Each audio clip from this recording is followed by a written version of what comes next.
Oke, karena mungkin sudah 15 menit dari rencana jam 10, Pak. Mungkin untuk waktunya, monggo Pak, langsung dimulai saja untuk Siap, presentasi webinar kali ini, Pak. Monggo, Pak.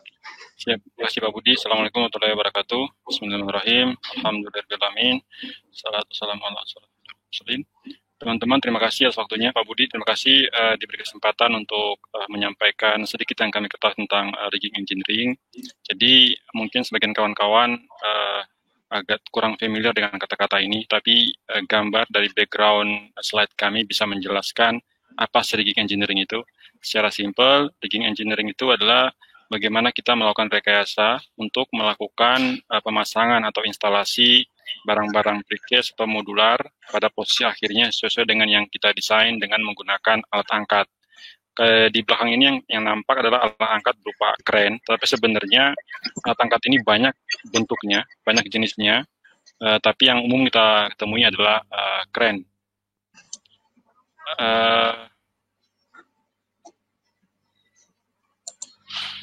Sebentar Pak Budi, ini berarti saya tinggal, Iya Pak, tinggal klik aja Pak.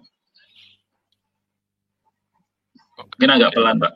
Oh oke, siap. Ya. Oke, mungkin saya sampaikan sedikit tentang profil saya. Nama saya Badarudin, jadi pendidikan saya S1 struktur di Gajah Mada, kemudian mengambil S2 bidang geoteknik di UI, Universitas Indonesia, kemudian pelatihan terkait dengan rigging engineering kami dapatkan di beberapa pelatihan, salah satunya adalah kelas yang diberikan oleh Richard Karabendam. Alhamdulillah dulu diberi kesempatan oleh perusahaan untuk ikut di sana. Kemudian juga ikut beberapa pelatihan terkait dengan Lifting Equipment Engineering Association yang berpusat di UK. Alhamdulillah kami juga sudah terlibat dan punya kesempatan untuk ikut terlibat langsung dalam critical lifting operation sejak 2006. Awalnya waktu itu di lapangan sebenarnya juga waktu itu tidak ada orang yang mengerti rigging engineering. Entah kenapa, karena kami civil engineer atau mechanical engineer yang ditugaskan untuk menghandle pekerjaan rigging ini, dan kebetulan kami dipercaya. Akhirnya kami mulai ikut terlibat, mulai merencanakan rigging engineering. Di awal-awal karena pengetahuan sangat minim, cukup beresiko. Kalau sekarang saya bayangkan cukup beresiko gitu. Waktu itu saya pernah ngangkat beban kompresor dengan harga sampai $1 juta dengan menggunakan kren kecil di pinggir jetty gitu, sampai saya masih ingat kerennya sampai terjungkit-jungkit ya. Saya kebayang kalau itu jatuh, masya Allah, ya udah ngeri aja lah. Karena waktu itu ya modal nekat dan pengetahuan yang sangat minim. By the time dapat kesempatan untuk belajar, bertemu dengan orang-orang yang pengalaman di lapangan, kemudian dapat tambahan pengetahuan. Terus kemudian saya berpikir kenapa ini tidak dijadikan sebagai salah satu pembelajaran buat kawan-kawan, karena mungkin tidak semua orang dapat kesempatan seperti saya bisa ikut training, kemudian bisa ikut bertemu atau bekerja dengan orang-orang yang experience. Itu mungkin sedikit tentang profil saya. Dan bagi teman-teman yang tertarik untuk rigging engineering, saya juga menulis beberapa tulisan singkat di blog pribadi saya di badarudinkendari.com. Bapak-bapak atau ibu yang tertarik atau ada mahasiswa yang tertarik tentang rigging engineering bisa visit ke sana, bisa lihat. Mungkin juga ada yang tertarik untuk menjadikan sebagai tugas akhir. Saya pernah nemu tugas akhir yang dibuat oleh orang Singapura. Dia meneliti tentang daya dukung tanah untuk kren-kren ukuran besar yang 1.000 ton ke atas dan sebagainya. Karena ada sedikit unik di situ. Dan dia meneliti itu gitu, meneliti bagaimana perhitungan daya dukung tanah untuk kren-kren besar. Karena kalau menggunakan persamaan Terzaghi yang biasa untuk building akan sangat high cost. Sementara ini cuma temporary saja, kerennya ada di situ. Oke. Kemudian mungkin agak pelan ya, saya pindah slide-nya agak pelan. Jadi sudah belum kelihatan ya slide ketiga. Jadi slide ketiga ini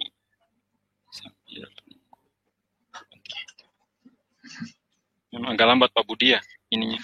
Iya ini Pak. Kalau enggak nanti saya bantu juga nggak apa-apa. Saya mau pindah satu ke tiga tapi belum pindah ini. Ini sudah sih Pak. Udah pindah ya? Ya. Oke. Jadi kalau Saya Anda izin ke keluar ya Pak ya. boleh. Ya, Kalau siap. Anda ke ini kalau sebuah lokasi proyek atau kemana-kemana pun ketika lihat keren, maka yang identik adalah oh ini ada project gitu. Jadi keren itu identik dengan situ ada project atau ada kegiatan lifting operation di sana. Uh, Tentunya dengan adanya keren tersebut project atau melihat keren di lapangan akan identik dengan project. Jadi seolah-olah keren itu merupakan indikator bahwa di situ ada project dan hampir di seluruh sektor project secara global khususnya untuk modular construction itu keren pasti ada di sana. Tetapi satu hal lagi bahwa angka kecelakaan bahkan sampai fatality terkait dengan kren itu masih menduduki salah satu yang dominan akibat lifting operation. Jadi ada 8 sebenarnya yang sangat dominan yang menyebabkan fatality atau kejadian serius kegagalan di mana di lokasi. Salah satunya adalah kren. Kemudian ini saya coba tunjukkan sebagai gambaran saja. Yang sebelah kiri ini adalah proses instalasi wind turbine yang sudah berpindah. Jadi kalau Anda lihat yang sebelah kiri itu adalah instalasi wind turbine di Sulawesi yang kebetulan saya dapat foto ini dari kawan saya yang terlibat di proyek ini. Kemudian foto yang tengah ini kebetulan saya lagi di site. Waktu itu kami lagi sedang melakukan instalasi umbilical reel di sebuah sorbase. Kemudian yang bagian bawah itu adalah proses kita ngangkat beberapa yang 2 keren itu gambar ketika kita ngangkat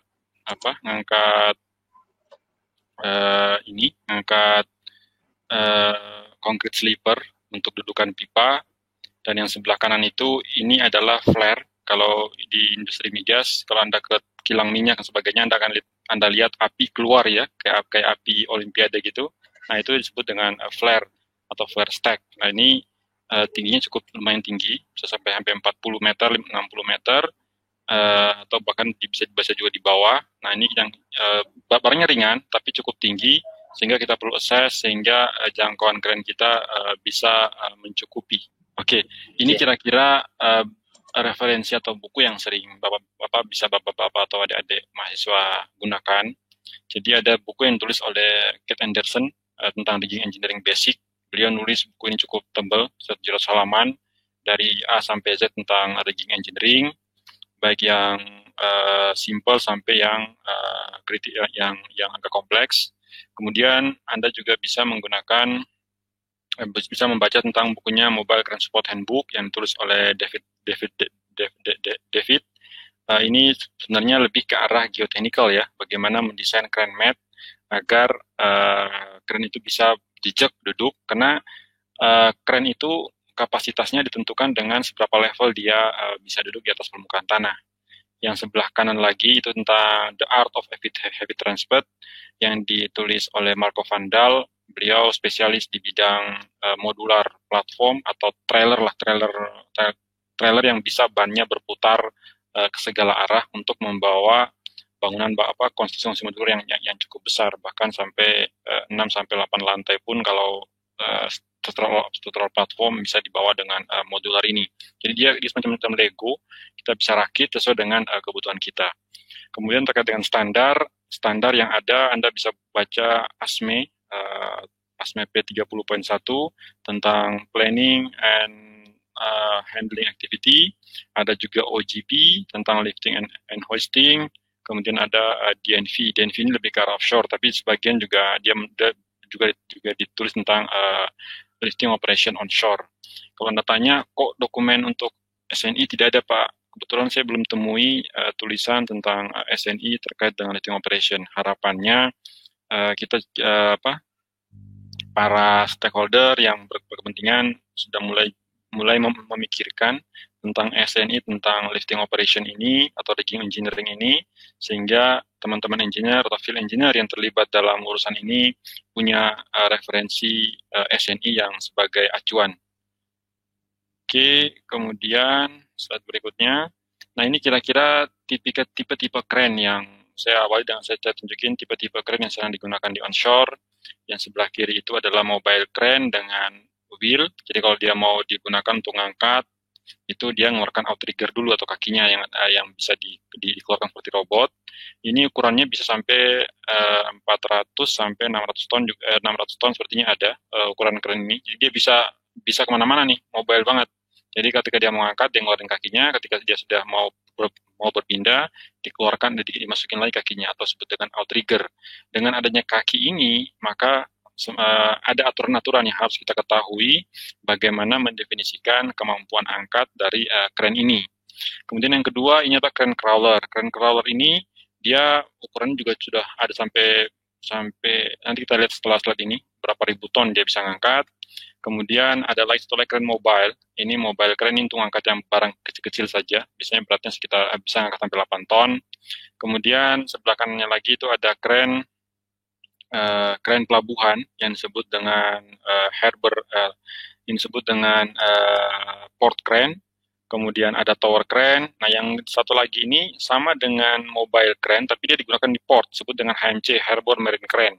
Jadi kakinya lebih unik. Nah, ini teman-teman yang kalau pernah mendesain pelabuhan tentunya harus tahu. Tentu harus tahu bagaimana mendefinisikan pembebanan dari kren ke pelabuhan. Karena dimensi plat, dimensi balok sangat akan ditentukan atau yang paling govern adalah beban outrigger dari kren-kren ini.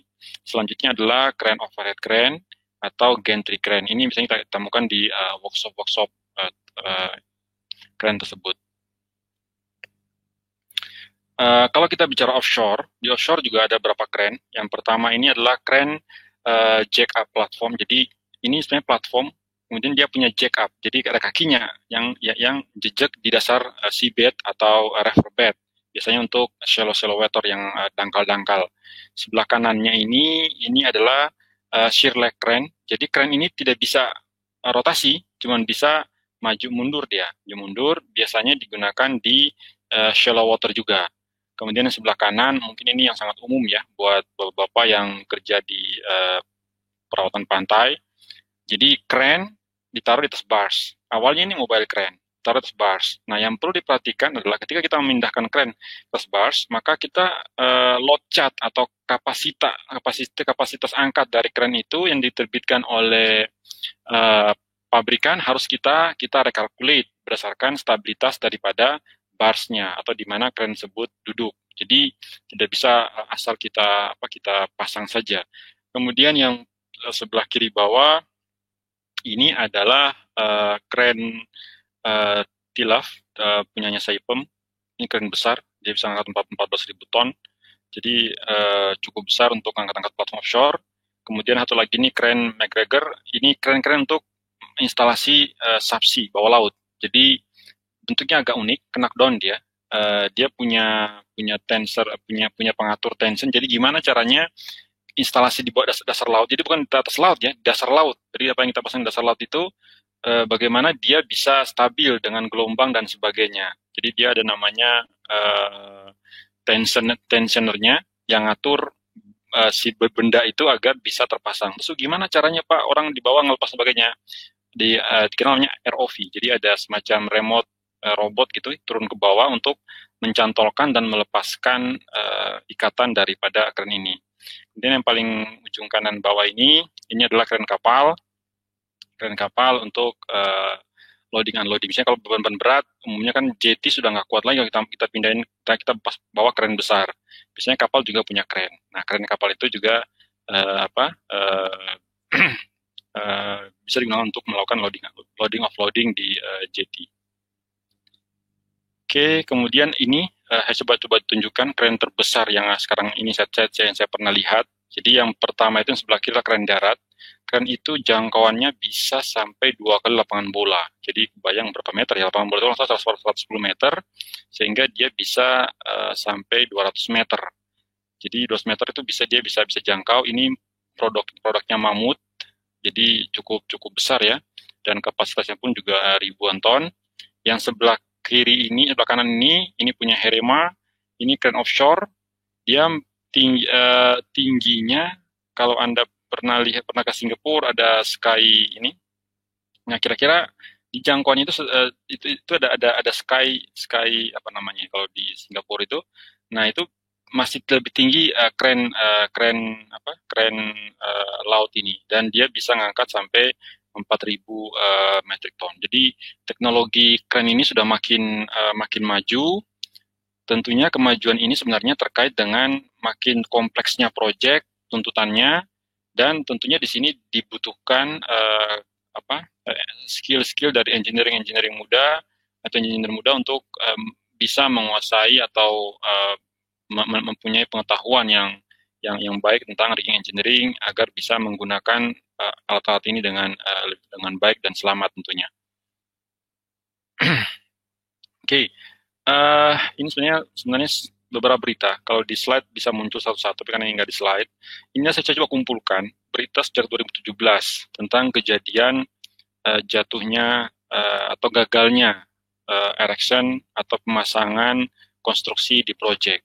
Contohnya misalnya kejadian di Palembang, LRT terlambat karena ketika install girder jatuh. Kemudian ada lagi juga yang install girder dengan tandem crane juga jatuh. Di pelabuhan pun juga ada kejadian crane jatuh. Masang tower crane juga jatuh. Tapi sayangnya kita tidak tahu, atau tidak ada pemberitahuan atau lesson learn kenapa ini jatuh. Jadi harusnya dengan banyaknya kecelakaan, banyaknya kejadian ini, harusnya ada input yang kita bisa dapatkan kenapa ini terjadi jatuh dan apa yang harus diperbaiki agar kedepannya ini tidak terjadi lagi. Apakah cuma di mana di Indonesia? Tentunya tidak. Di luar juga ada. Ini terakhir yang saya coba capture dari Facebooknya Mas Budi. Ini ngangkat pile cap atau nyebutnya apa di civil engineering ini, headnya flyover, ini juga jatuh. Kalau lihat, ini bukan crane yang gagal, tapi kalau lihat kan dua sling berkumpul di satu titik yang sama. Artinya loadnya tidak stabil, kemudian dia jatuh.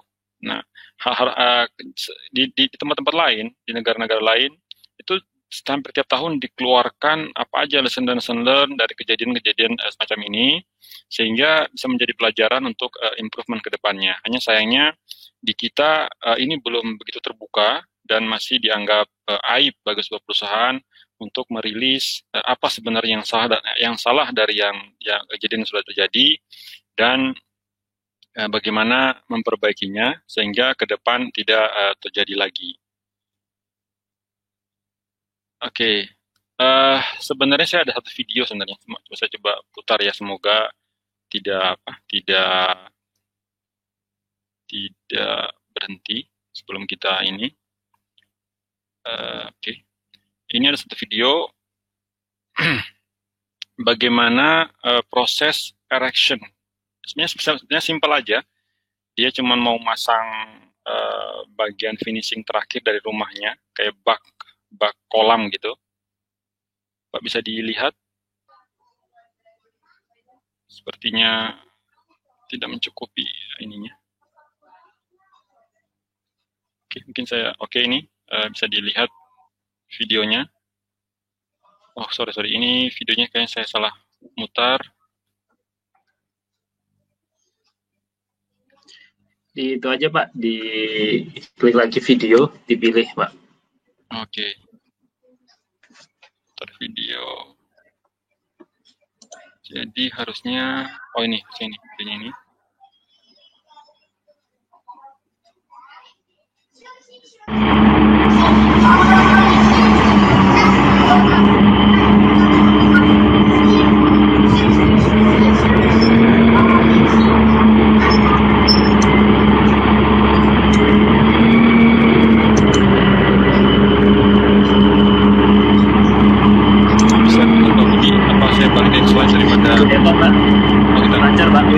Oke, jadi ini dia masuk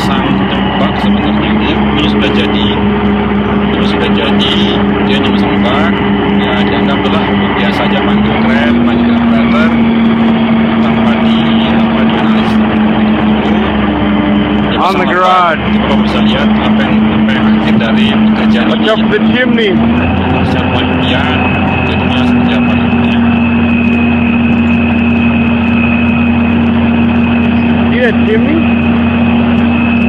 Karena keren ini punya kapasitasnya akan berubah sesuai dengan radius interest kerja. Kerja itu adalah jarak antara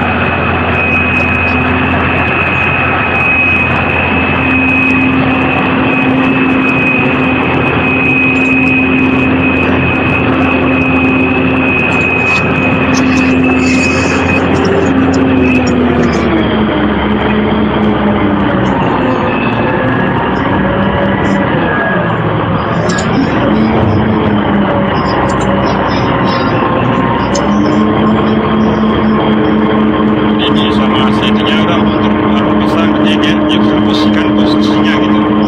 Jadi sebenarnya mungkin sudah tidak terjangkau.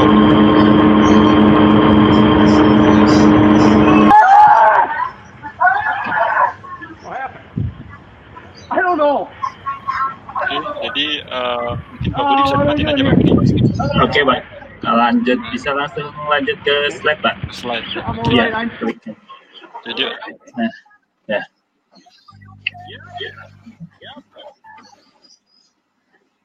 Oke, Pak. sebentar saya nunggu muter dia. Oke, jadi dia bertanya what happened, tapi sejatinya rumahnya sudah hancur gitu. Ya, jadi awalnya cuma masang kolam, sekarang rumah hancur, kren. Sekarang pertanyaannya, untuk mengembalikan kren itu ke posisinya saja, itu harus manggil kren lagi.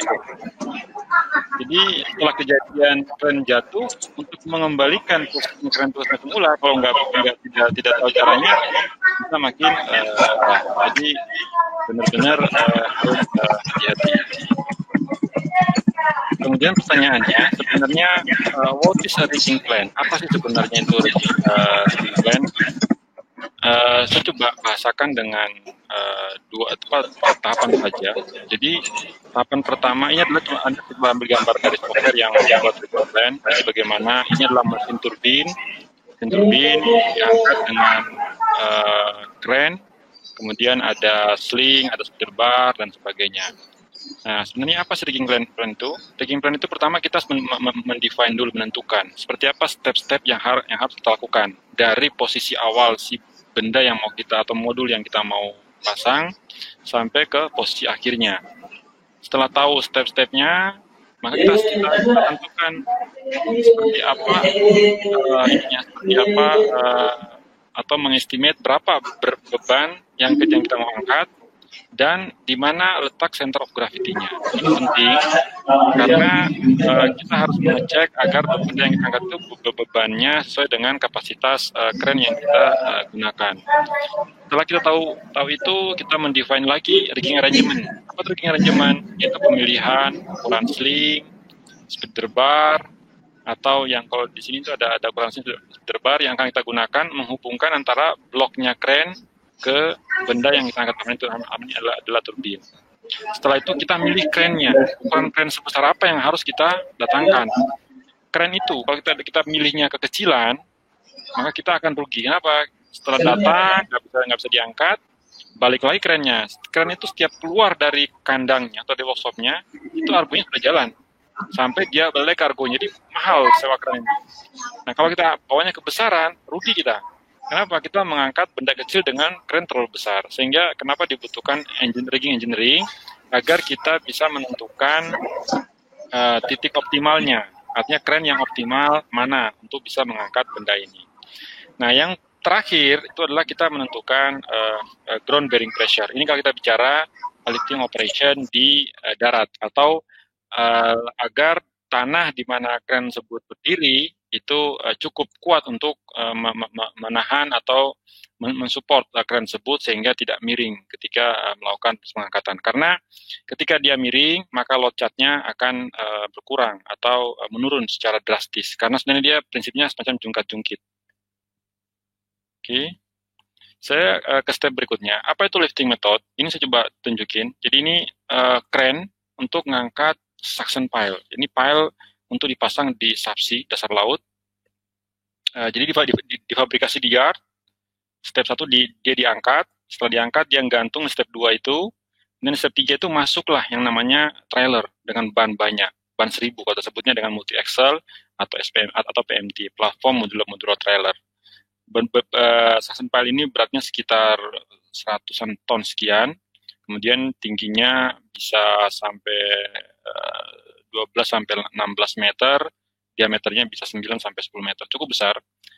Kemudian di step ketiga dia duduk di trailer, step keempat di trailer dia diikat atau dia disebut dengan dilasing. Kemudian di step kelima dia bergerak menuju dermaga, di dermaga diangkat lagi sampai ke step 12 itu dia ditaruh di atas bars untuk dibawa ke lokasi di mana dia akan dipasang. Nah, dengan kita menentukan step-step ini, kita tahu, oke, berarti saya tahu nanti radius-radius kerja kren saya ketika dari ngangkat sampai loading atau muat di di bars. Kemudian saya tahu panjang boom yang saya pakai berapa. Boom itu artinya panjang lengannya kren. Kemudian berapa kebutuhan angkatnya sehingga tetap bisa diangkat barang ini dan bisa naik ke trailer ataupun ke bars. Dan itu yang disebut dengan method of statement. Itu yang paling pertama yang dilakukan oleh utility engineer. Dia survei, dia cek, setelah tahu itu baru dia tanya, oke, barang yang mau diangkat itu beratnya berapa sih? Beratnya berapa? Perlu diketahui, ketika kita melakukan lifting di darat atau di onshore, itu maka load chart atau kapasitas yang dikeluarkan oleh si pembuat kren itu belum termasuk berat blok. Kalau kren itu ada blok, di kren itu ada blok, ada tempat cantolan, blok disebutnya blok, itu belum termasuk sebagai beban yang harus dikurangkan. Jadi misalnya kren itu punya kapasitas di load chart sebut 10 ton. Oke, berarti sebenarnya dia boleh ngangkat 10 ton? Tidak. Dia ngangkat cuma 10 ton dikurang berat bloknya. Dalam kasus ini misalnya yang saya kasih warna kuning itu, berat bloknya itu 2,8 ton. Oke, berarti kren itu cuma bisa ngangkat 10 ton kurang 2,8. Nah, itulah berat yang bisa diangkat oleh kren. Nah, berat itu pun misalnya 8 ton tadi itu atau 7,2 ton tersebut itu adalah bukan harus dikalikan lagi atau dikurangkan lagi dengan dynamic amplification factor. Apa itu dynamic amplification factor? Sebenarnya teorinya sederhana. Ketika saya ngangkat barang dengan kecepatan tertentu, kemudian dia berhenti sesaat atau dia berayun, maka ada efek kejut atau shock load. Itu yang disebut oleh teman-teman rigging dengan dynamic amplification factor. Nah, ini saya coba ambilkan satu referensi yang dikeluarkan oleh DNV, maka di situ kalau ada tabel di situ, jadi kalau benda itu barangnya 10 ton, maka kalau dia diangkat di darat, di onshore itu darat, maka dia dikalikan dengan 1,1, artinya dinaikin 10%. Jadi beratnya benda itu jadi 11 ton. Tapi kalau dia diangkat, dia di inshore itu di jetty, jadi diangkat dari darat mau pindah ke kapal, begitu pula sebaliknya. Maka ada formula di situ. Kalau dia beratnya antara 3 sampai 100 ton, maka ada formula yang harus dikalikan. Biasanya nilainya 1,12, 1,5 dan sebagainya. Begitu pula di offshore. Di offshore malah makin lebih besar lagi dengan sebut dengan dynamic amplification factor ini. Nah, ini harus kita perhitungkan sebagai bagian dari beban yang harus ditahan oleh si kren. Jadi tidak ujuk-ujuk, oke, saya mau angkat beban 10 ton, saya lihat, SPL kren saya 12 ton, saya angkat. Bisa saja, tapi sebenarnya secara aturan itu tidak tepat karena ada yang dilanggar. Apakah satu juga akan gagal? Tidak, karena kren itu juga punya safety factor. Tetapi in any circumstances, dalam kondisi tertentu di mana ada shock load terjadi dan sebagainya, maka bisa terjadi kegagalan. Nah, ini tentunya hal-hal seperti ini harus dipelajari, harus disampaikan. Dan bagi sebagian teman-teman di lapangan yang terlibat dalam pembuatan metode dan sebagainya, sebaiknya mengetahui hal seperti ini agar bisa merencanakan dengan lebih aman. Oke, nah yang berikutnya lagi adalah setelah saya tahu beratnya, kemudian saya tahu ini bisa diangkat oleh kren saya, maka yang paling penting lagi adalah saya harus tahu di mana letak center of gravity benda ini. Kenapa saya harus tahu di mana letak center of gravity benda ini? Karena benda itu akan diangkat, posisi center of gravity itu akan selalu sejajar dengan blok kren. Anda bisa lihat di gambar sebelah kiri ini, itu ketika benda diangkat, dia akan miring, mengikuti sedemikian rupa sehingga senternya center of gravity-nya itu sejajar dengan kren. Kemudian ada gambar kotak yang not stabil sama stabil itu maksudnya kalau yang bagian bawah ini benda ini diangkat, saya coba ambilkan ininya, kursornya.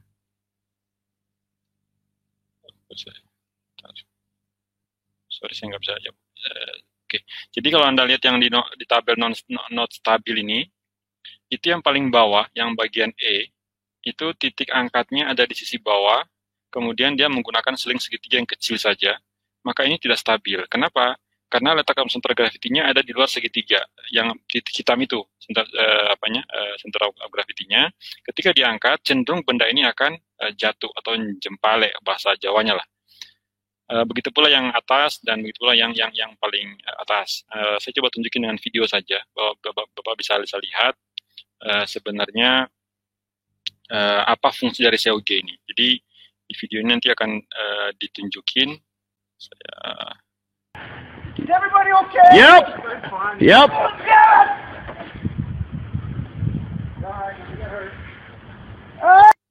Oke, ini video kren mengangkat kren. Jadi, sebentar.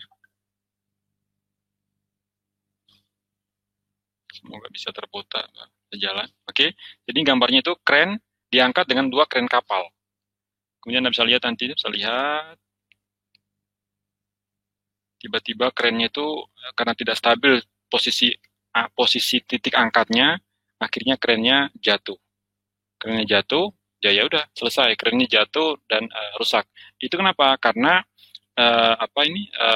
posisi titik angkatnya itu tidak memperhatikan letak center of gravity dari yang diangkat, sehingga benda itu kan akan cenderung untuk mencari titik stabilnya.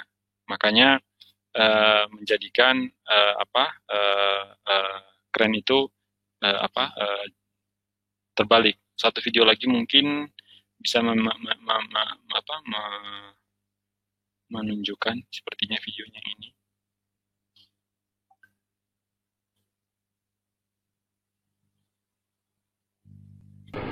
This crane crashes during construction of the new Miller Park Stadium, Milwaukee, Wisconsin, July 14, 1999, and 3 men lose their lives. Coming down now.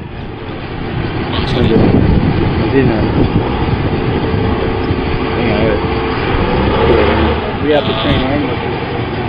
Ini angkat ini.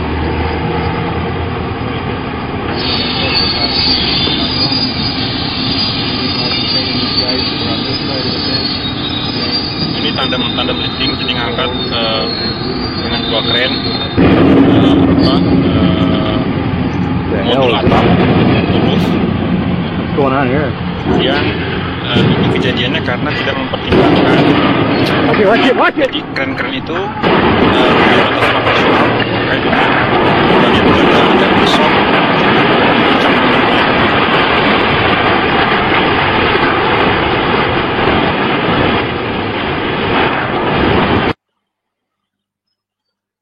dan akhirnya krennya jatuh menibanin buildingnya.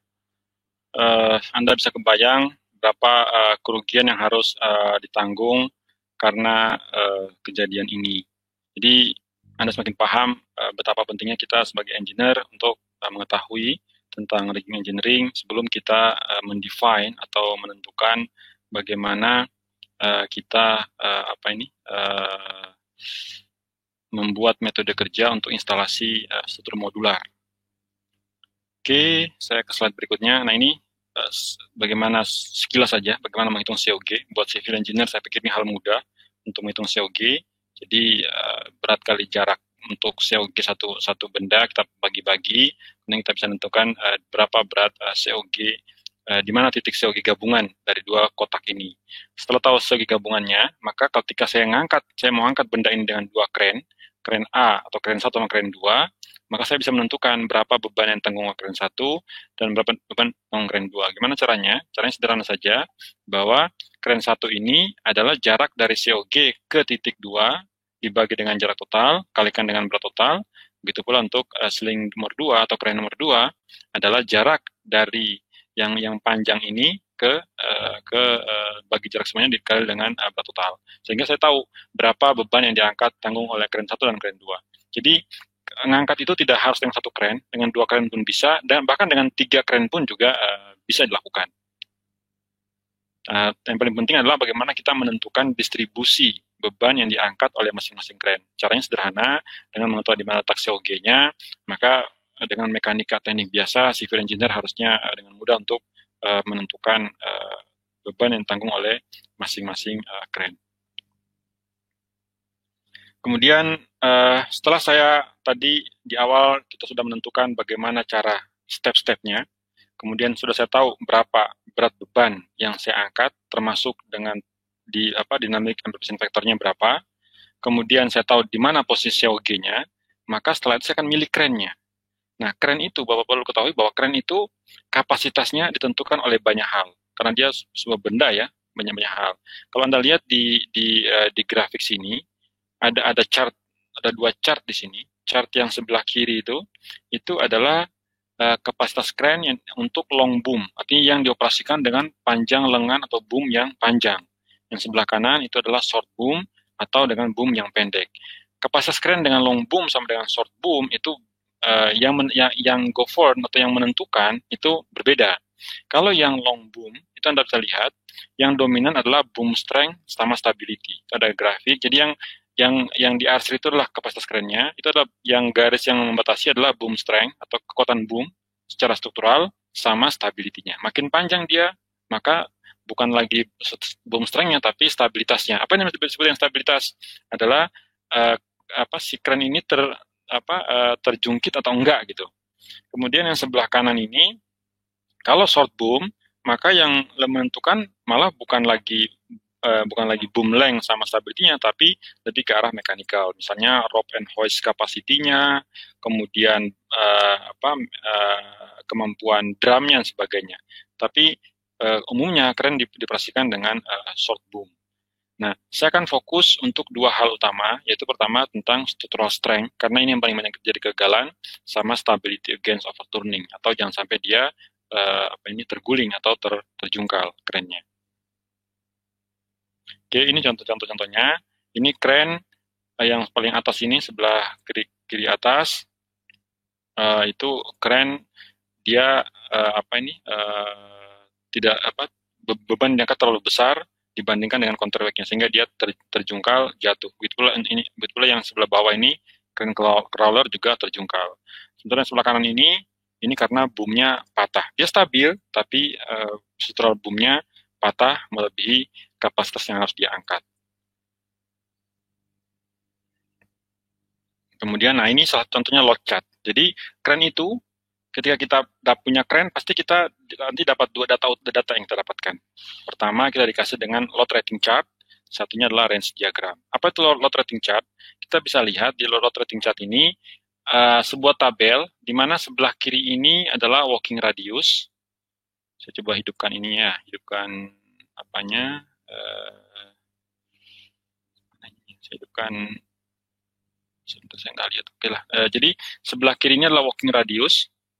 Working radius artinya apa? Atau disebut dengan radius kren. Jarak dari kren atau dari center kren ke titik pusat beban atau COG atau center of gravity beban yang kita angkat.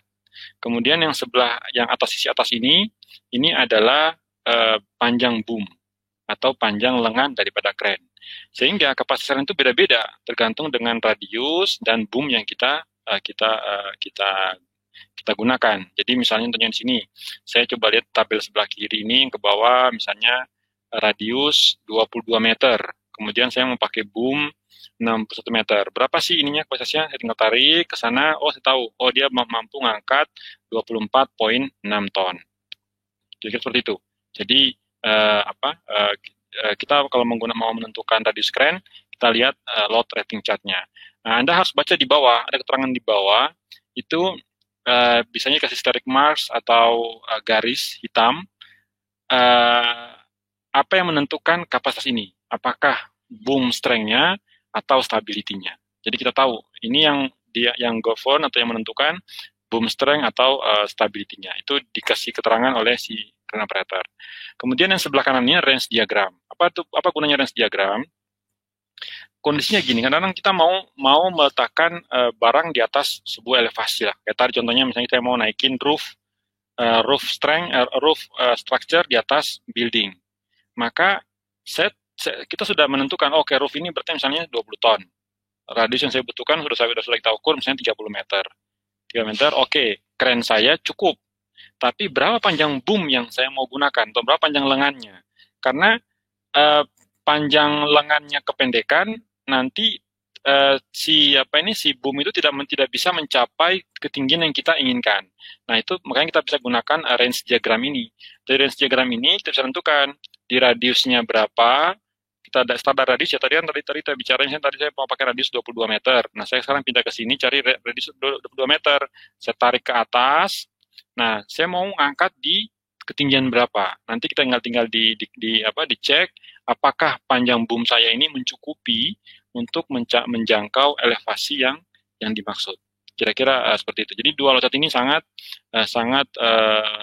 dibutuhkan oleh si lifting engineer atau rigging engineer untuk menentukan apakah ukuran crane tersebut sesuai atau tidak untuk melakukan job yang sedang kita bicarakan.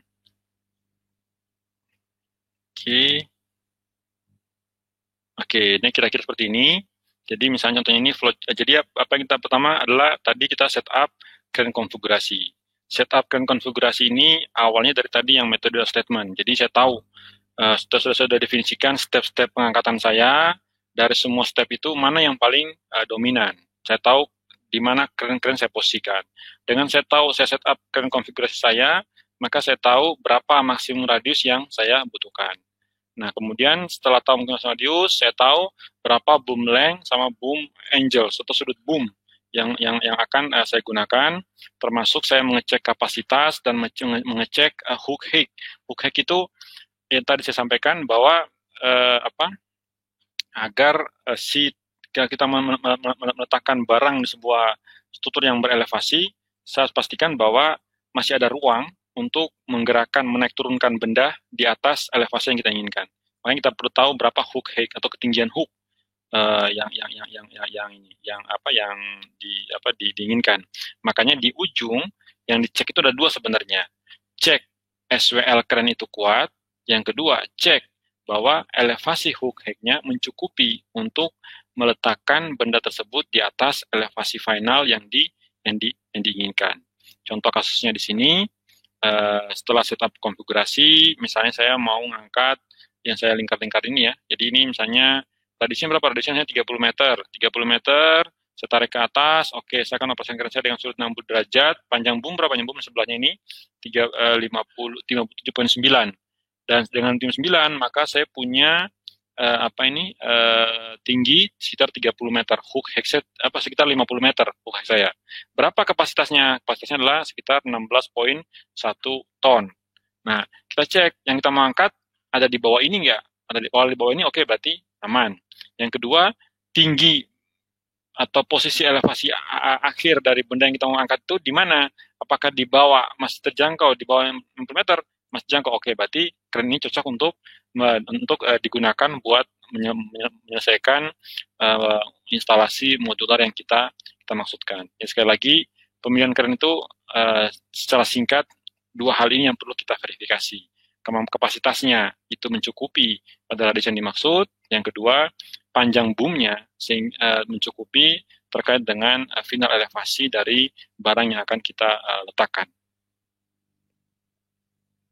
Oke, nah ini kira-kira seperti ini.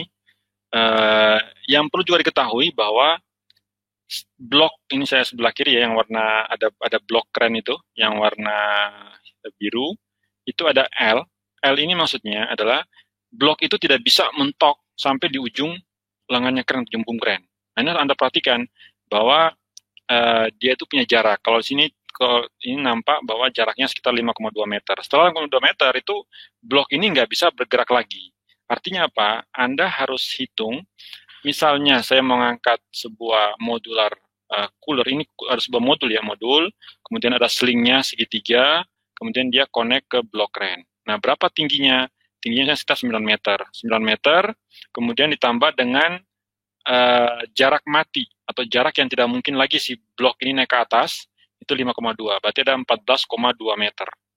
Oke, kalau ada 14,2 meter, saya plotkan di gambar sebelah kanan ini, di sebelah kanan, itu kan tadi ujung boom itu tingginya 50 meter.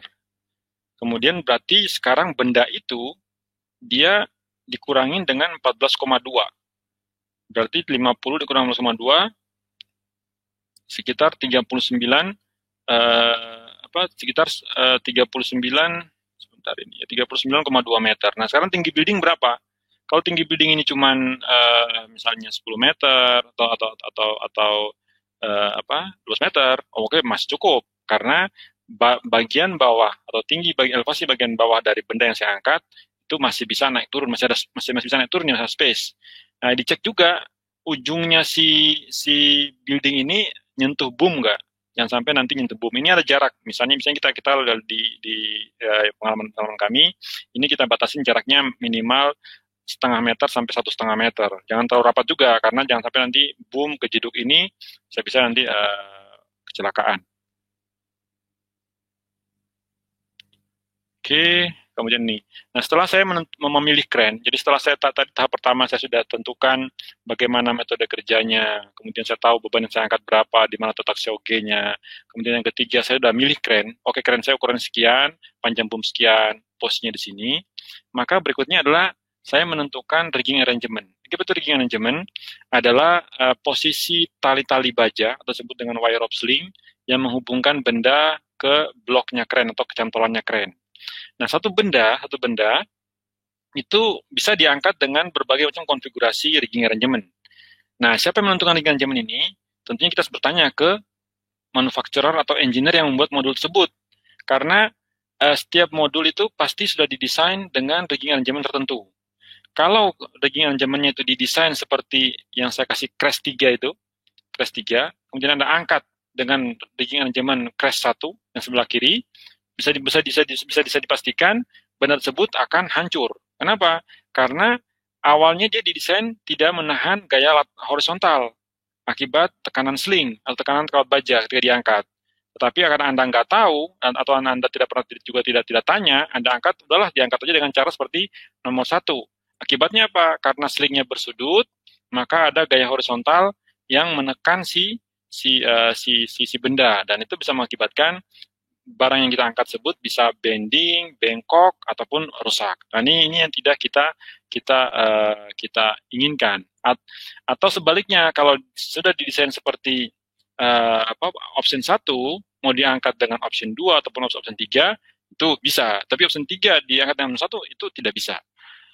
Tapi yang perlu kita perhatikan juga adalah orientasi daripada cantolannya, tersebut dengan lifting lug atau pad eye. Itu juga perlu dicek, karena jangan sampai nanti misalnya ini dia didesain seperti model nomor 1. Berarti kan kalau lihat bentuk pad eye-nya, cantolannya itu dia akan diagonal sehingga sesuai dengan arah sling.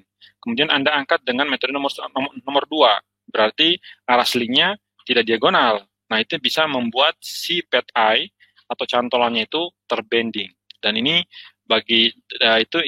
si engineer atau structural engineer yang membuat desain cantolan atau pad eye-nya itu atau lifting eye-nya itu harus memperhatikan tersebut. Jadi harus ada komunikasi antara engineer yang mendesain modul ini sama engineer yang merencanakan bagaimana proses transportasi dan instalasi dari barang tersebut.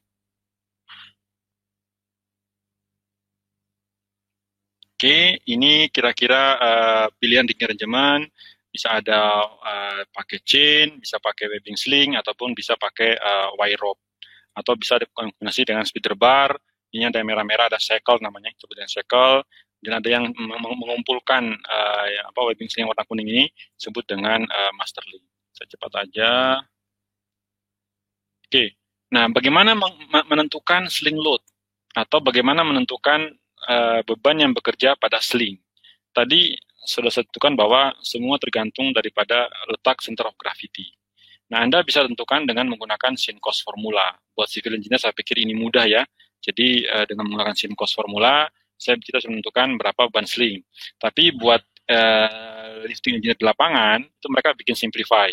Dibikinlah simple chart. Tabel yang tengah ini ada tabel, itu ada angkanya di bawah itu ada 15 derajat, 30 derajat, 45, 60, diukur dari sumbu vertikal. Misalnya, jadi kalau misalnya slingnya itu sudutnya 30 derajat dari sumbu vertikal, maka beban yang ditahan oleh sling tersebut adalah beban vertikalnya dibagi dengan angka 0,866 tersebut. Jadi ini sebenarnya chart yang untuk mempermudah aja biar kita tidak perlu hafal sin cos atau misalnya kita tidak bawa kalkulator yang ada sin cosnya, kita bisa menggunakan chart ini. Tapi intinya bisa menggunakan sin cos formula atau metode titik buhul ya. Kalau civil engineer dengan menggunakan skala titik buhul juga bisa kita tentukan berapa beban sling. Jadi pastinya beban sling itu akan lebih besar semakin dia semakin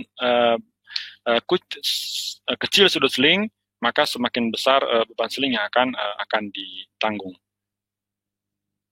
Oke. Nah, ini contohnya, Anda nanti bisa baca sendiri bagaimana kita menghitung sling. Misalnya saya ada beban 100 ton, kemudian saya ada 2 sling yang saya pakai, kebetulan pas tepat di tengah-tengah bebannya, berapa sling 1, berapa sling 2, maka bisa dihitung berapa beban dari masing-masing sling, yaitu sling 1 71 ton, sling 2-nya bisa 58 ton, tergantung dari sudut slingnya. Kalau sling yang sudut sling 45 itu bisa berapa ini? D1 S2. Jadi makin kecil sudut sling terhadap horizontal, makin besar gaya sling yang ditahan oleh sling tersebut. Kemudian selanjutnya, oke. Nah, setelah saya tahu berapa gaya yang ditahan oleh sling, nah sling itu kan dihubungkan oleh shackle. Shackle itu yang mencantolkan dari titik angkat seperti pad eye ke sling dan sebelah kiri ini. Kemudian saya juga harus milih ukuran slingnya. Nah, ini ada beberapa produk itu mengeluarkan berapa safe working load dari lifting gear tersebut. Ada safe working load-nya sling, ada safe working load-nya shackle ataupun chain jika kita menggunakan rantai. Oke, terakhir adalah setelah tadi sudah menentukan metode pekerjaan seperti apa, sudah menentukan berapa total beban yang diangkat termasuk dan shock load-nya, sudah menentukan ukuran kren, sudah menentukan dan menghitung ukuran-ukuran sling, lifting gear, shackle, dan sebagainya perlu seperti apa enggak, maka terakhirlah kita kontrol apakah kren ini kuat untuk duduk di atas permukaan tanah di mana kita akan posisikan kren tersebut. Karena kalau kren ini nantinya ketika ngangkat posisinya miring, maka load chart yang kita baca tadi di depan ketika memilih kren itu sudah tidak berlaku lagi. Umumnya kemiringan kren itu cuma diizinkan 1%. Artinya setiap 100 meter cuma boleh ada beda tinggi 1 meter.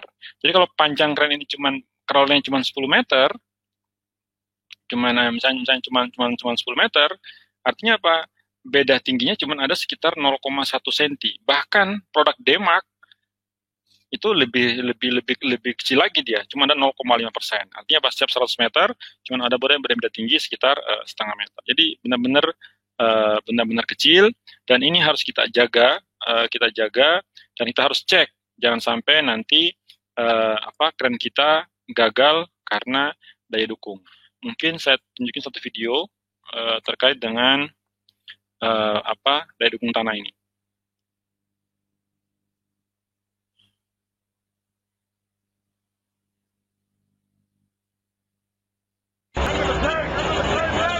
Jadi ini instalasi girder jembatan. Instalasi girder jembatan menggunakan 2 kren. karena jembatan, maka posisi kren adalah di posisi tebing. Sepertinya engineer-nya tidak aware bahwa daya dukung tanah di sisi tebing itu berbeda dengan dia kalau dia ada di tanah yang datar, karena tanah cenderung untuk mengalami sliding atau longsor lah. Nah, sini itu terjadi. Sebenarnya sudah kelihatan ciri-cirinya, tanah sudah mulai merekah, tapi karena teman-teman di lapangan yang non-SN tidak paham terhadap ini, ya mereka anggap ini tidak ada sinyal apa-apa gitu. Sampai akhirnya krennya jatuh baru sadar.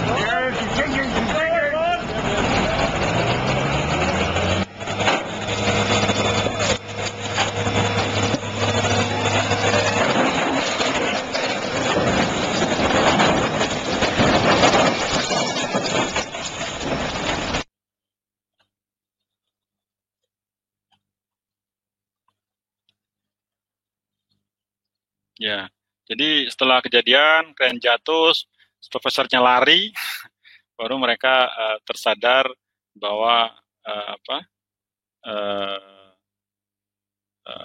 mereka telah gagal untuk melakukan instalasi ini. Sehingga ini pentingnya kenapa kita melakukan pengecekan ground bearing pressure agar tahap-tahap yang sudah ditentukan di awal tadi, dari menentukan metode statement, pemilihan kren, kemudian pemilihan rigging, itu bisa sesuai secara keseluruhan.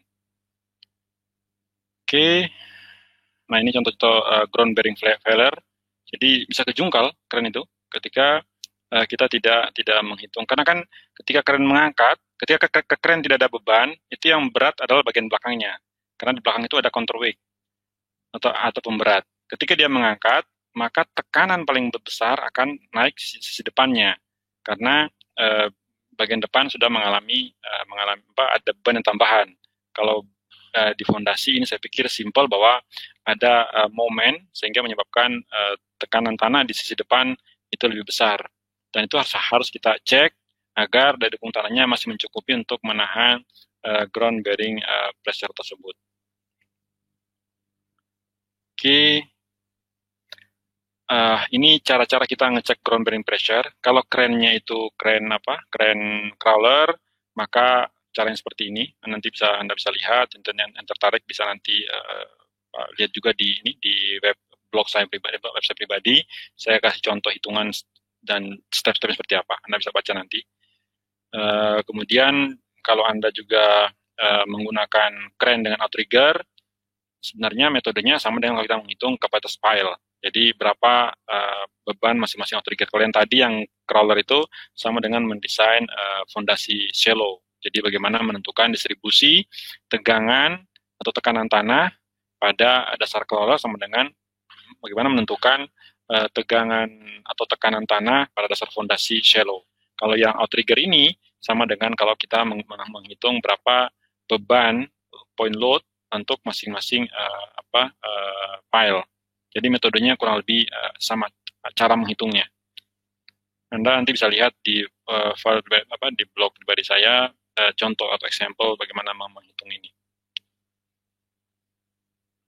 Nah, yang menarik adalah setelah saya tahu berapa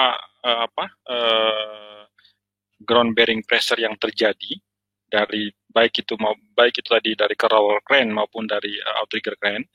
Nah, apakah saya tinggal membandingkan dengan ground bearing capacity yang diberikan oleh technical engineer di lapangan? Perlu diketahui bahwa ground bearing capacity yang diberikan oleh technical engineer di lapangan itu basisnya adalah untuk perencanaan bangunan gedung, which is dia bebannya permanen dan jangka panjang. Sementara kita cuma memposisikan kren sebentar saja, bahkan mungkin ketika kren bekerja belum terjadi pore water pressure dari yang ada di tanah tersebut. Kalau di tanah clay itu belum terbentuk sepenuhnya. Nah, apakah kita akan gunakan seperti itu? Bisa saja gunakan seperti itu, tapi itu sangat konservatif karena akan sangat boros. Karena daya dukung tanah yang kita gunakan cukup signifikan atau cukup konservatif untuk desain kren. Nah, beberapa penelitian dilakukan misalnya oleh Shapiro tahun 99, beliau mengusulkan bahwa ground bearing pressure itu bisa kita naikkan kapasitasnya 33% sampai 50% dari perhitungan metode untuk bangunan. Atau yang dilakukan oleh Ciria tahun 96, dia mengusulkan safety factor-nya jangan 2 sampai 2,5 sampai 3. Kalau kita misalnya kan 2,5 sampai 3,5. Anda bisa pakai 1,5 sampai 2. Tapi kembali lagi, karena belum ada standar atau atau code yang mengatur ini, maka ya ini masih kembali ke engineering judgment. Dan tentunya experience sangat diperlukan di sini karena belum ada standar atau code yang ditetapkan untuk digunakan sebagai acuan. Oke. Misal setelah Anda melakukan perhitungan ground bearing pressure dan Anda ngecek terhadap ground bearing capacity daripada tanah ternyata tidak mencukupi, maka apa yang dilakukan? Anda bisa melakukan soil improvement atau bisa memasang yang disebut dengan crane mat atau landasan. Sehingga prinsipnya adalah memperlebar footprint dari crane sehingga ground bearing pressure yang terjadi bisa lebih kecil dari allowable ground bearing dari tanah tersebut. Nah, bagaimana cara menghitung crane mat? Sebenarnya sama dengan menghitung fondasi tempat. Jadi cuma menggunakan metode cantilever, dihitung momennya berapa, dipastikan tebal dari para crane mat mencukupi. Saya juga sudah menulis contohnya, Anda bisa lihat di blog pribadi saya, bagi contoh bagaimana menghitung crane mat. Oke, ini sampel case tadi. Jadi untuk waktu itu saya dapat tugas untuk menginstal gas cooler di sebuah elevated structure setingginya sekitar 8 meter. Jadi gas cooler ini kira-kira beratnya sekitar 25,5 ton. Kira-kira seperti ini konfigurasinya. Nah, saya ditunjuk sebagai PIC untuk tanggung jawab untuk melakukan demolish. Jadi ini existing gas cooler dikeluarkan, dipasang yang baru. Karena ini live facility yang sedang beroperasi, kita dibatasi oleh jam. Jadi jamnya cuma sekian jam. Kalau enggak, karena ketika ini dipasang, itu processing plan-nya shutdown, mati, dan tidak berproduksi. Nah, itu benar-benar menegangkan ya, karena kalau salah, bisa-bisa bukan kena marah lagi, bisa-bisa nggak digaji. Karena pabrik berhenti berproduksi karena pekerjaan ini. Akhirnya kami survei dulu, kami tentukan di mana posisi crane dan kira-kira berapa radius yang bisa kami angkat. Kami tentukan juga ini kita kira-kira mensikatkan ini tinggi tempat yang mau ditaruh, berapa panjang boom yang akan kami gunakan. Setelah itu kami tentukan berapa beratnya. Jadi beratnya itu sekitar net cargo weight-nya 25,5 ton. Kira-kira rigging weight yang akan kami gunakan, sling, feeder bar dan sebagainya sekitar 1,5 ton.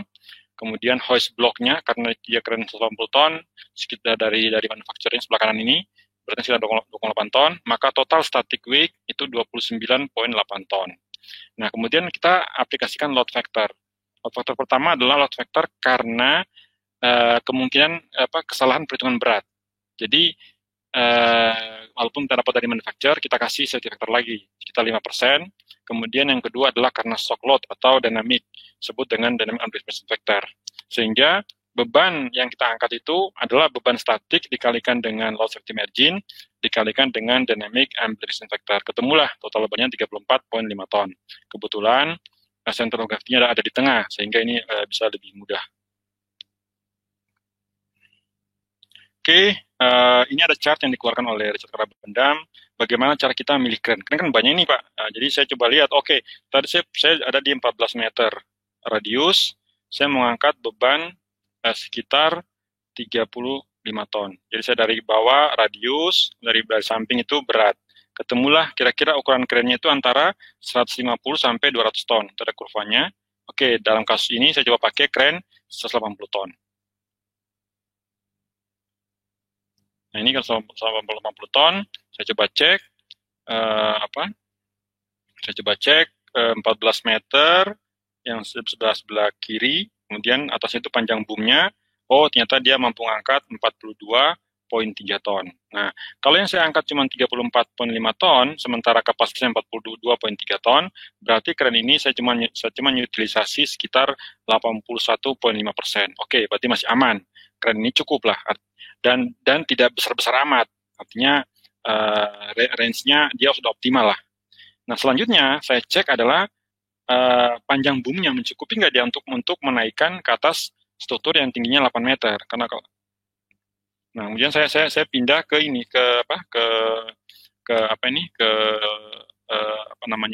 diagram chartnya. Saya cek, oke, saya coba tarik garis ke atas. Saya coba pindah slide berikutnya. Anda lihat, kren kalau lihat dari sini radius sekitar 14 meter, kemudian panjang boom sekitar 61 meter, maka hook axis sebelah kanan ini itu saya dapat sekitar 55 meter. Sementara yang saya mau angkat sebenarnya yang dibutuhkannya ini ada high required. High required itu adalah tinggi building, kemudian limiting lifting height sama rigging height-nya di jumlah 31 meter. Nah, itu masih di bawah tinggi boom, sekitar 55 meter. Jadi masih oke. Jadi krennya udah cukup, panjang boom cukup, kapasitas pun juga cukup. Jadi saya sudah putuskan, oke, saya akan pakai kren 180 ton. Oke. Nah, setelah itu, saya mau milih apa aja lifting gear yang mau saya pakai. Nah, saya tanya dulu ke yang buat modular ini. Boleh nggak saya pakai sudut sling? Oh, dia bilang nggak boleh. Kalau nggak pakai sudut sling, untuk sisi lebarnya bisa penyok ini si gas cooler. Anda harus pakai speeder bar. Nah, saya bilang, speeder barnya Anda siapin nggak? Oke, kami sudah siapkan. Karena kami yang desain coolernya, kami siapin speeder barnya. Jadi speedernya sudah siapkan. Kemudian saya hitung. Dengan konfigurasi sling seperti ini, saya tahu berapa sling gaya pada sling bagian bawah dan berapa gaya pada sling bagian atas. Kemudian saya pilihlah berapa ukuran. Kemudian saya ke slide berikutnya, saya pilih ukuran slingnya. Pertama saya pilih ukuran sling. Biasanya kalau sling itu yang kita tahu adalah MBL atau disebut dengan maximum breaking load. Tidak, kalau kita beli sling, kita tidak dikasih tahu berapa SWL-nya atau working load-nya atau berapa WLL-nya. Itu kita tentukan sendiri, kita hitung dengan menggunakan chart sebelah kiri ini. Safety factor-nya pun itu bervariasi. Kalau untuk sling-sling di bawah 25 ton, itu safety factor-nya adalah 5. Di atas itu berkurang sesuai dengan mengikuti garis merah yang chart yang sebelah kanan ini. Sementara untuk cycle itu kalau kita beli produk Crosby ataupun Greenpin itu sudah ditentukan berapa WLL-nya, sehingga kita tinggal kita bandingkan berapa sling load, maka cycle kita harus punya kapasitas yang mencukupi. Tidak boleh terlalu besar juga karena nanti pad eye-nya tidak mencukupi dimasukin oleh pinnya si cycle yang warna merah ini. Jadi harus pas. Oke, setelah milih itu milih sling, milih cycle, tadi saya lewatin ya, karena ini simpel aja, saya lewatin, tadi saya tidak jelaskan bagaimana mendesain dan memilih speeder bar. Oke, nanti kapan-kapan kita bisa ini. Jadi, saya lompatin, saya tadi milihkan cuma 2 aja, sling sama cycle. Selanjutnya apa? Menghitung ground bearing pressure. Nah, ini saya tidak jelasan lebih detail, Anda bisa nanti lihat ke blog saya sudah jelaskan, di situ saya tulis rinci, bagaimana menghitung ground bearing pressure dari crawler crane dan bagaimana menghitung ground bearing pressure dari outrigger crane dan bagaimana menghitung ground bearing capacity, juga bagaimana mendesain crane mat. Ini contoh saja dari kasus saya tadi, saya punya ground bearing pressure sekitar 14,25 ton per square meter. Tinggal saya cek berapa ground bearing capacity yang diberikan oleh technical engineer, kemudian saya kasih justification factor seperti yang penjelasan tadi yang disampaikan oleh Shapiro ataupun Ciria. Anda juga bisa menggunakan software yang dikeluarkan oleh Kobelco. Tapi kadang-kadang ini lebih konservatif ya. Kalau saya hitung, oleh Kobelco itu, ini Anda bisa masuk, ini software gratis, Anda bisa input untuk menghitung dengan software Kobelco. Tapi Anda juga bisa melakukan perhitungan secara manual dengan menggunakan metode seperti Anda menghitung ground bearing pressure pada fondasi dangkal ataupun kalau yang outrigger dengan menggunakan seperti metode bagaimana menghitung pile atau beban yang bekerja pada satu pile. Secara jelas Anda nanti bisa lihat di web yang saya tulis, Anda bisa baca secara rinci. Saya tulis juga dengan bahasa Indonesia. Semoga bermanfaat dan itu bisa digunakan oleh kawan-kawan. Demikian teman-teman yang bisa saya sampaikan terkait dengan rigging engineering ini. Semoga apa yang sedikit ini bisa membuka wawasan dan menjadi semacam tambahan knowledge lah.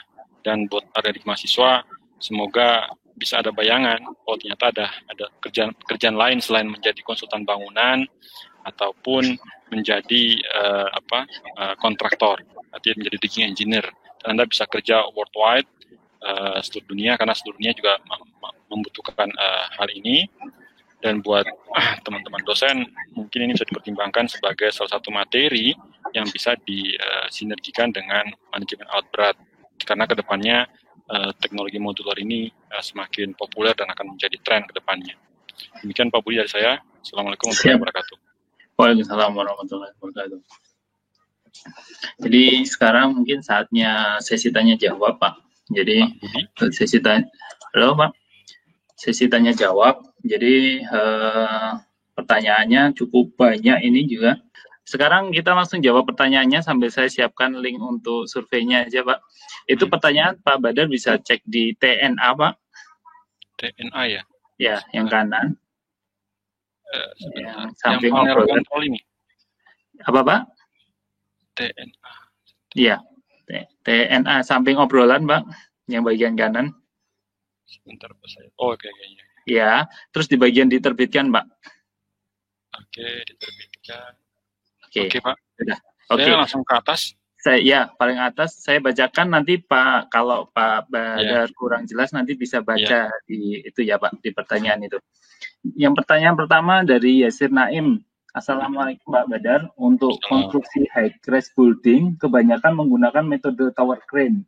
Apakah dengan menggunakan metode rigging ini sama fungsinya ya? Atau pengerjaannya lebih cepat dan praktis dan beban angkutnya yang dibawa lebih besar dibanding tower crane? Oke, jadi tower crane itu umumnya itu kan kapasitasnya di bawah 10 ton. Kalau nggak salah, dulu saya masih di high-rise building, 2,5 sampai 3 ton saja kapasitasnya. Dan umumnya tower crane itu kan didesain bukan untuk install modular, paling precast kecil saja. Jadi bukan ke arah modular. Karena kalau kita bicara modular, sebenarnya bangunan itu sudah dibikin kamar per kamar. Jadi kalau saya misalnya bikin building gitu ya, saya bikinnya sudah kamar-kamar, bukan lagi kolom, balok, bukan, tapi sudah kamar-kamar kayak kontainer diangkat disusun-susun. Itulah disebut dengan modular. Nah, kalau dalam kasus ini tower crane kita bilang ya itu crane sederhana. Umumnya dia kapasitasnya ya 2,5 ton sampai 3 ton, sangat tidak terpengaruhi oleh radius dan digunakan untuk sebagai support atau service rutin saja untuk konstruksi biasa. Nah, kalau sudah modular itu biasanya kita menggunakan crane, crawler crane, atau ada juga tower crane yang sampai 800 ton, di mana di belakangnya ada pemberat dan sebagainya. Itu ada plot chart-nya. Tapi kalau tower crane yang masuk sini, saya pikir tidak bukan untuk support modular karena kapasitasnya sangat minim, 2,5 sampai 3 ton saja. Demikian Pak Budi. Oke Pak. Tapi untuk rigging-nya, pemilihan sling dan sebagainya ya Anda bisa gunakan cara tadi. Cara menentukan ukuran sling, shackle, bahkan mendesain pad eye-nya pun, cantolannya pun juga Anda harus bisa pakai cara yang tadi. Oke, siap. Kemudian pertanyaan berikutnya dari Ariston Alexander. Apakah untuk menjadi lifting engineering harus memakai sertifikat keahlian, Pak? Yes, jika Anda mau jadi lifting engineer, ya Anda harus punya sertifikasi keahlian. Tentunya di Indonesia belum ada ya, karena di Indonesia ini cuma dikenal lifting inspector, yaitu petugas kompeten yang melakukan pemeriksaan sebuah alat angkat layak dipakai apa enggak. Yang kedua, crane operator, artinya yang mengoperasikan crane. Yang ketiga adalah rigger atau banksman yang memberikan aba-aba ketika crane dioperasikan. Tapi untuk sertifikasi buat lifting engineer di negara kita belum dikenal. Anda bisa mengambil kelas atau sertifikasi di luar. Ada beberapa lembaga training di Indonesia yang melakukan sertifikasi, tapi kita belum bisa bilang itu sertifikasi karena perintah ya. Kalau di luar sudah diharuskan, karena mereka punya regulasi yang diterbitkan oleh negaranya, Dan Anda untuk menjadi lifting engineer harus punya sertifikat. Misalnya di UK itu punya regulasi lower sama power. Tapi punya regulasi lower sama power, dia masih mensyaratkan engineer-nya harus sertifikasi misalnya OPITO dan yang semisalnya.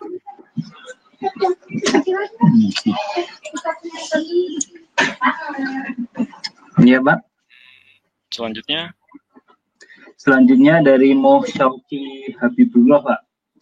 Untuk lifting engineer, apakah harus khusus dari background atau jurusan tertentu? Bagaimana cara memulai karir sebagai lifting rigging engineer, Pak? Kalau yang saya temui sekarang, bahkan tamatan STM itu ada yang jadi rigging engineer karena dia mau belajar.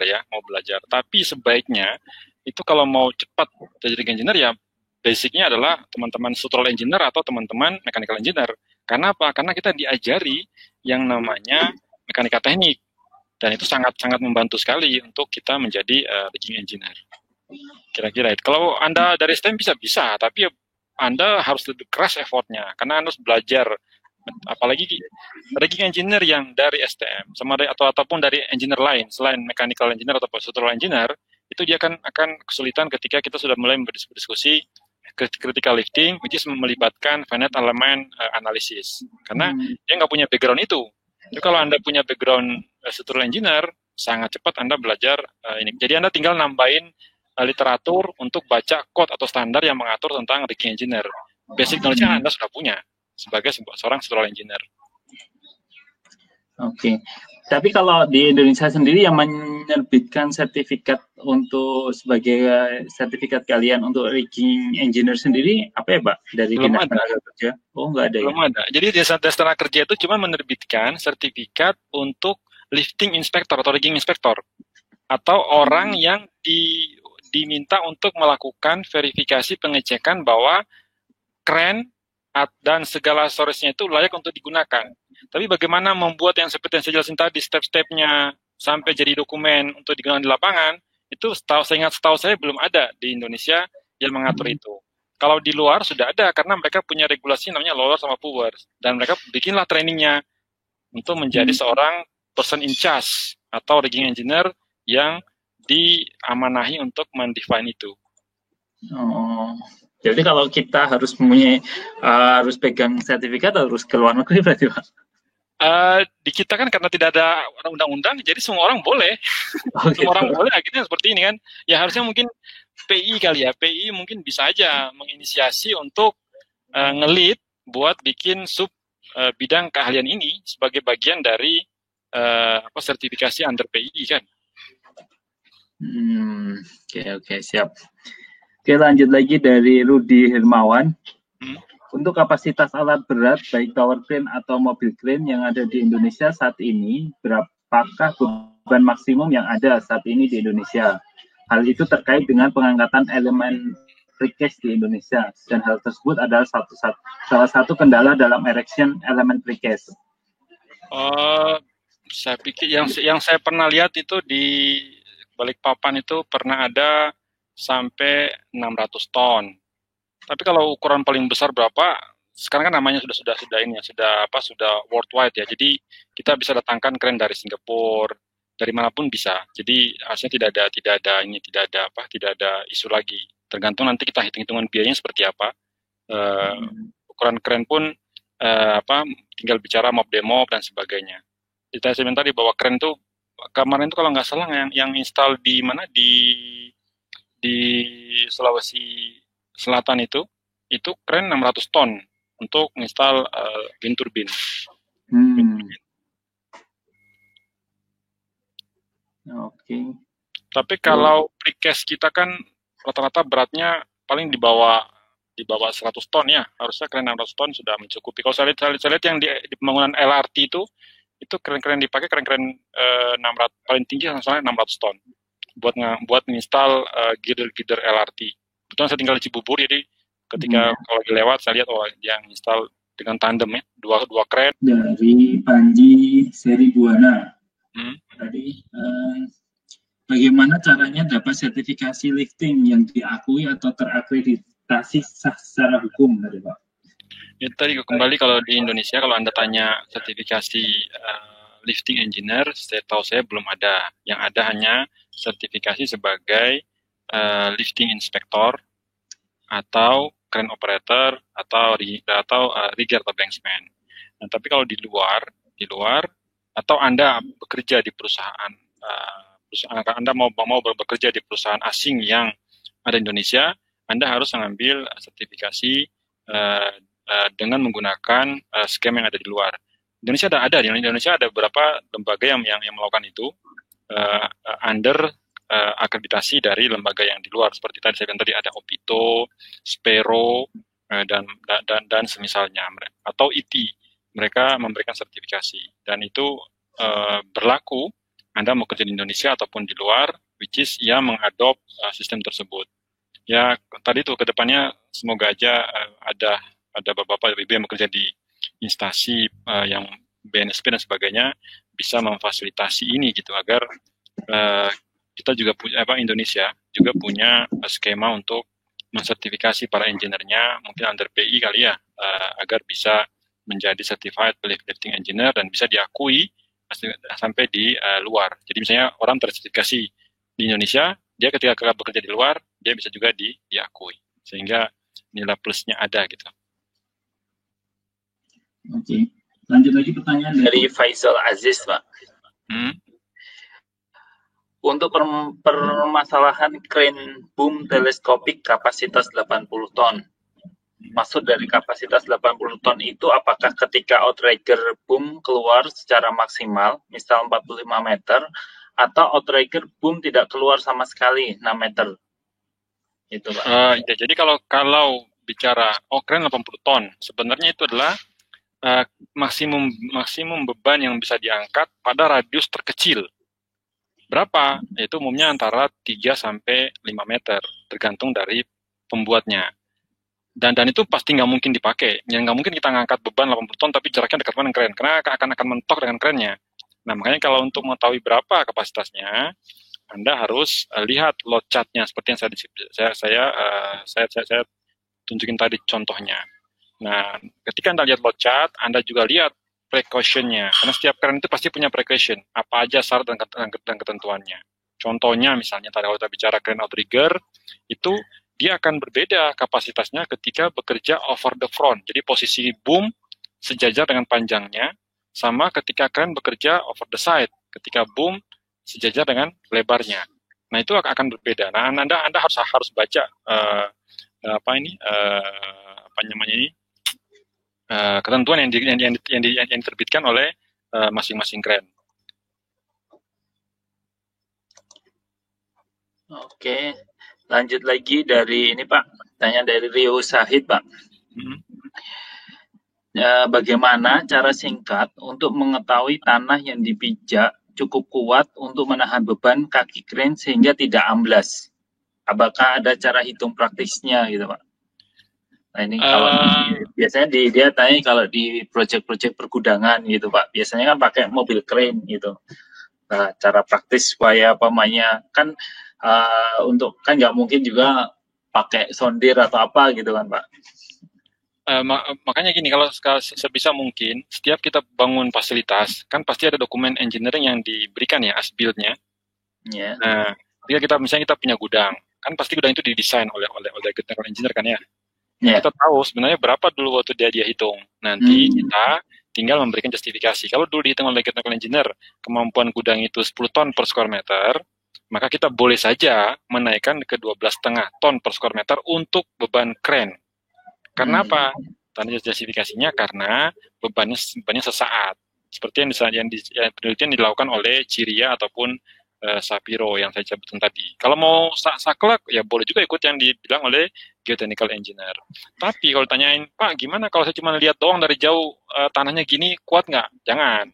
Karena kadang-kadang kita tertipu seperti di lapangan. Jadi ada bekas rawa, sudah ditimbun oleh civil engineer, sudah jadi lokasi, kemudian datanglah lifting engineer untuk membuat lifting plan dan sebagainya.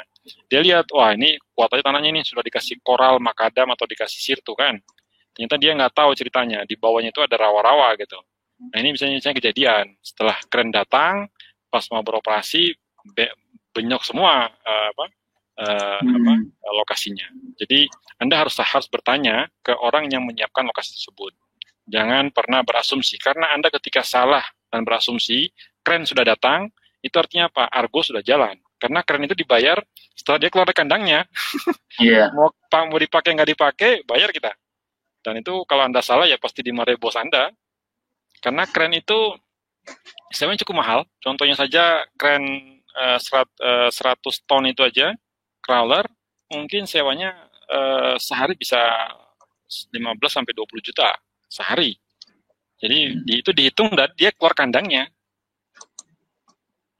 Yeah. Oke. Jadi Anda pertama kali menentukan harus benar. Kalau salah repot. Bisa awal inginnya kepingin untung itu jadi buntung. Oke. Dari Andi Hilal, apakah rigging boleh di lahan sempit atau berapa luas lahan untuk rigging, Mbak? Biasanya kalau kita pakai kren itu kalau lahannya bisa dimasukin oleh kren. Kalau tidak bisa dimasukin kren, ada yang disebut dengan metode rigging atau cross haul. Jadi kita tidak menggunakan kren, tapi kita menggunakan alat rigging yang lain yang disebut dengan rigging.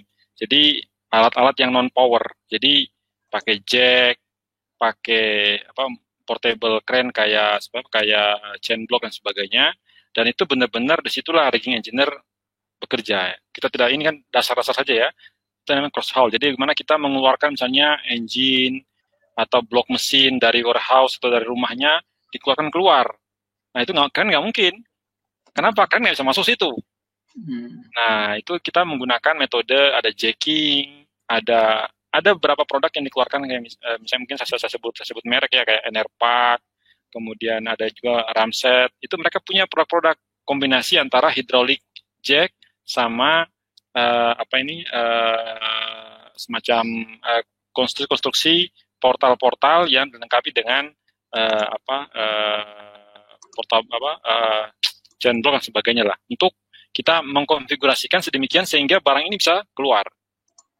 Dan tentunya kita ini di luar dari cakupan bahasan kita. Yang tadi kita jelasin ini cuma basic rigging saja. Karena ada hal-hal lain dan itu lebih menantang lah buat seorang rigging engineer. Nanti next kalau Anda tertarik kita bisa bicarakan. Oke. Terus dari Fadli Ahmad, Pak. Tadi sebenarnya ini sama tadi kayak dudukan tanah tadi, Pak. Bagaimana daya dukung tanah untuk menganalisis daya dukung tanah untuk dudukan kren yang sifatnya temporer? Apakah dianalisis menggunakan pondasi dangkal apa pondasi dalam? Tadi kayaknya sudah dijelaskan di presentasi kita kan. Betul ya. Pondasi dangkal ya, Pak ya. Dangkal. Tapi kalau misalnya tidak memungkinkan, Anda juga bisa masang pile, tapi terlalu mahal lah. Biasanya kita kasih perbaikan tanah saja, atau kita bikin crane mat atau landasan dari balok-balok kayu. Ya. Oke, lanjut dari Abdul Hakim, Pak. Mohon penjelasannya untuk SWL crane, apakah tetap sama dengan load chart apabila kondisi unit dengan keadaan baru atau kondisi sudah berumur?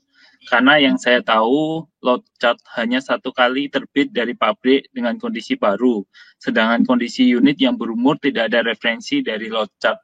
Terima kasih, Pak. Ini cakupannya ada namanya bagaimana menentukan remaining life dari sebuah unit. Jadi kan kren itu tiap tahun disertifikasi dan jika ada finding, maka inspektor akan melaporkan ke engineer yang akan melakukan assessment lebih lanjut untuk mendefine berapa remaining capacity-nya. Dan itu bukan ranahnya rigging engineer lagi, tapi ranahnya engineer yang mechanical yang bertanggung jawab untuk mendefine berapa remaining capacity-nya. Karena pasti ada pengurangan kapasitas winch dari engine daripada si crane. Kemudian kalau yang lain kayak sling dan sebagainya mungkin bisa diganti. Tapi misalnya sih kapasitas winch atau mesinnya. Tapi saya punya pengalaman, ada crane offshore buatan tahun 70-an atau 80-an, bisa di refurbish, diperbaiki, dan kapasitasnya tetap sama. Jadi ya itu sudah bukan ranahnya rigging engineer, tapi sudah balik ke engineer manufacturer-nya yang membuat si kerennya untuk menentukan remaining life-nya. Dan itu Anda sebagai rigging engineer cukup melihat dari sertifikasi terakhir yang dikeluarkan, apakah ada di-rated atau tidak.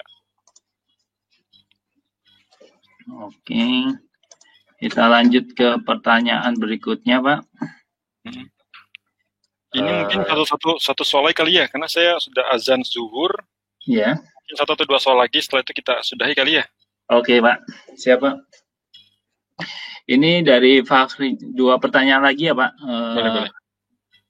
Untuk dari Fakhrizal Naufal, untuk lifting pada saat konstruksi struktur rig kilang lepas pantai, apakah secara umum metode pelaksanaannya sama dengan proses lifting material di daratan atau di atas tanah? Beda. Jadi kalau nanti Anda lihat load chart keren-keren laut, itu dia kapasitasnya beda-beda tergantung gelombang laut, HS namanya. Jadi makin tinggi gelombang laut, makin kecil kapasitas. Jadi dia ada beberapa kapasitas, ada beberapa chart yang dikeluarkan. Kalau untuk keren-keren yang di laut. Kalau keren di darat kan cuma satu load chart. Tapi kalau keren di laut itu dia ada beberapa load chart. Yang mana setiap load chart itu yang mempengaruhi adalah tinggi gelombang. Jadi load chartnya lebih kompleks. Oke, Pak. Ini pertanyaan terakhir, Pak, dari Muhammad Dias. Apakah ada perhitungan khusus yang harus dilakukan pada saat menganalisa beban yang akan diangkat? Yang kedua, apakah tiap-tiap jenis crane harus dihitung analisanya dengan cara yang sama atau tidak pada saat akan mengangkut beban? Apakah ada yang perlu dicek khusus dari bebannya? Ya, sebenarnya ini adalah cakupan ketika Anda juga bekerja sebagai structural engineer yang mendesain modular tersebut, itu Anda harus tentukan di awal. Jadi misalnya modular ini saya mau bikin modular beratnya 100 ton, konfigurasi sealingnya seperti ini. Nah, maka kita akan melakukan analisis struktur dengan menggunakan boundary condition seperti ketika dia diangkat. Makanya mungkin ke depannya ketika kita bicara modular, beban itu bukan beban operasional saja, tapi kalau kayak di offshore itu ada namanya beban erection. Jadi bagaimana modular juga harus dianalisis ketika dia di erection atau ditransportasikan. Nah, itu harus dianalisis sehingga pas diangkat dia tidak remuk atau tidak berdeformasi berlebih gitu. Nah, kemudian apakah setiap saat tadi yang nomor 2, Pak? Yang nomor 2, bentar, Pak. Apakah tiap-tiap jenis crane harus dihitung analisanya dengan cara yang sama atau tidak pada saat akan mengangkat beban? Jadi mungkin tiap jenis crane itu analisanya apakah sama atau masing-masing jenis crane itu berbeda gitu, Pak, analisanya, Pak? Secara umum sama. Kecuali kren darat sama kren laut ya. Tadi saya bilang tadi, kalau kren darat itu kan dia cuma punya satu load chart. Kalau kren laut dia punya berbagai load chart tergantung dengan kondisi gelombang. Nah, secara umum cara membacanya sama. Ada radius kren, kemudian ada kapasitas. Nah, sepanjang radiusnya kita menggunakan kren pada radius yang kita inginkan dan beban yang kita angkat tidak melebihi kapasitas, itu insya Allah dia aman. Tetapi satu lagi, bahwa itu asumsinya kalau kren darat, dia berada pada posisi yang level. Sehingga ketika posisi sudah level, maka load chart yang tadi kita pakai itu sudah tidak valid lagi. Kira-kira demikian mungkin, Mas. Mungkin itu. Jadi mohon maaf, ini masih banyak pertanyaan yang mungkin belum terjawab gitu. Nanti mungkin tadi Pak Badar juga suka menulis di blognya, jadi teman-teman mungkin bisa juga baca materi-materi yang disampaikan beliau di blognya. Nanti Badarudin Kendari, nanti saya juga akan kirim juga linknya blognya Pak Badar via email juga gitu. Mungkin itu. Mungkin ada tambahan lagi dari Pak Badar, monggo Pak. Terima kasih Bapak Mas Budi atas kesempatannya. Semoga ini bermanfaat dan mohon maaf jika ada yang kurang atau salah kata. Tujuannya cuma satu, sharing apa yang kami tahu dan harapannya bisa memajukan kita bersama lah untuk beroperasi atau untuk melakukan proyek dengan aman dan sesuai dengan objektif tersebut. Demikian Mas Budi.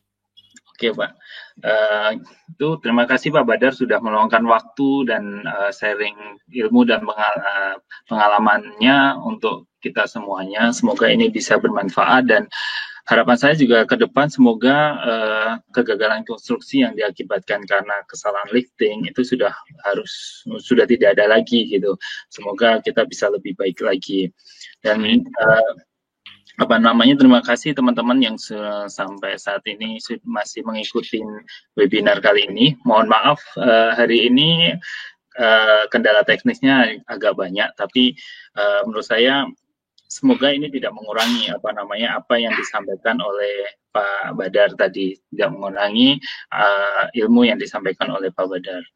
Terakhir, teman-teman silahkan tadi sekali lagi yang belum ngisi survei silahkan ngisi supaya nanti kalau mau mendapatkan sertifikat nanti saya juga akan emailkan juga via email teman-teman. Mungkin itu saja dari saya. Nanti rekaman ini juga akan saya share ke teman-teman semuanya kalau sudah selesai. Mungkin itu saja. Wassalamualaikum warahmatullahi wabarakatuh. Waalaikumsalam warahmatullahi wabarakatuh.